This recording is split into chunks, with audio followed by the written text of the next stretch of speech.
దాదాపు 30 ఏళ్ల క్రితం వారణాసి. మనుషులు మాట్లాడుకోవడానికి అడ్డంగా టీవీలు, మొబైల్ ఫోన్లు లేని రోజులు. న్యూస్ పేపర్స్ కూడా సెన్సార్ అవుతున్న రోజులు. సఫకేషన్గా ఉండేది. మా కాలేజ్ బయట జయప్రకాష్ నాయుడికి మద్దతుగా ర్యాలీ జరుగుతోంది.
ఫస్ట్ టైం అప్పుడే చూశాను. నాకిప్పటికీ గుర్తుంది. యుద్ధంలో అవతల వాణ్ణి గెలిచే ముందు వీరుడు ఎలా ఉంటాడో వాడు సరిగ్గా అలా ఉన్నాడు. अबे हटो तुम्हारी मैया की, छोड़ दो हमारा डंडा, नहीं तो घुसेड़ देंगे अंदर.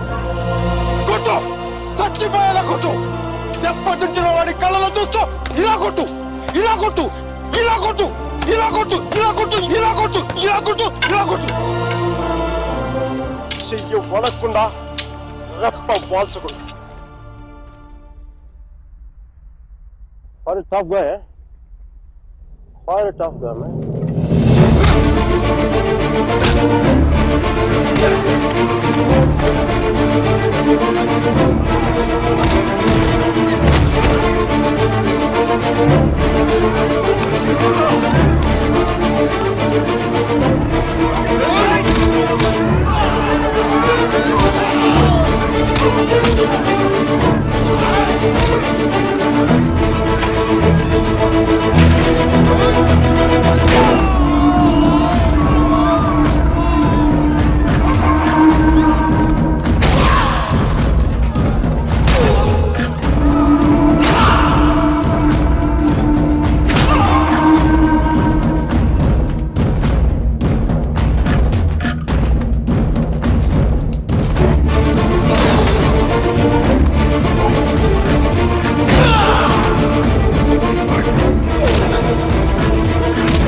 దేశం కాలం అన్నింటికీ అతీతంగా ఉండే భాష భయం.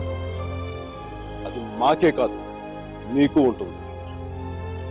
కొడితే అరుస్తాం, బోట్లతో తొక్కితే భరిస్తాం, బానెట్లతో పొడిస్తే నరికి నడి రోడ్డు మీద పడేస్తాం. నీకు నీ పై వాళ్ళకి వాళ్ళ పై వాళ్ళకు కూడా చెప్తున్నాం, గీత దాటొద్దు, చెరిపేస్తాం. హక్కుల్ని కాల రాయొద్దు, తొక్కేస్తాం.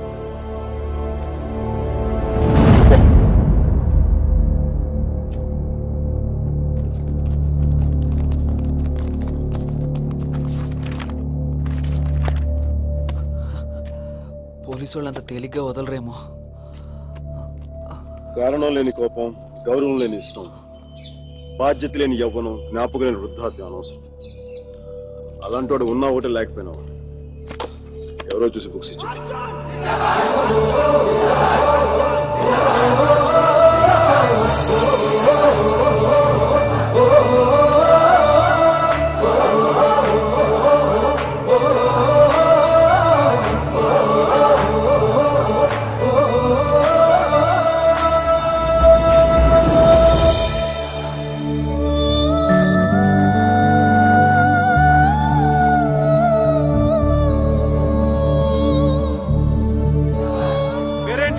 సేనాపతి, నీ పేరు కాదు, అమ్మాయి పేరు.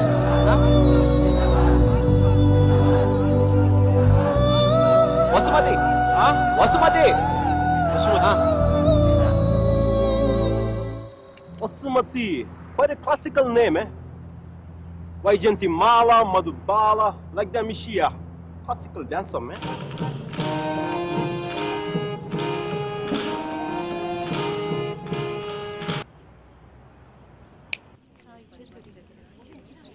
बाय। ये देख आशिक को कल जब भाषण दे रहा था तो लगा बापू का अवतार है।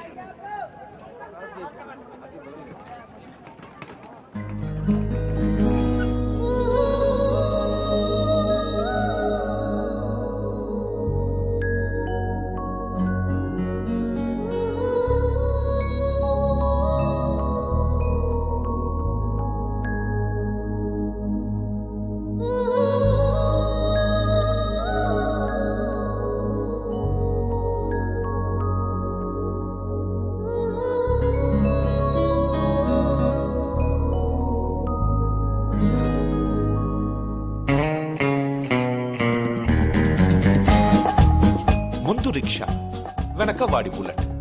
ఈ తంతు వారం 10 రోజులు సాగింది. ఆమెను క్లాస్కి తీసుకెళ్లడం, వెనక్కు తీసుకురావడం.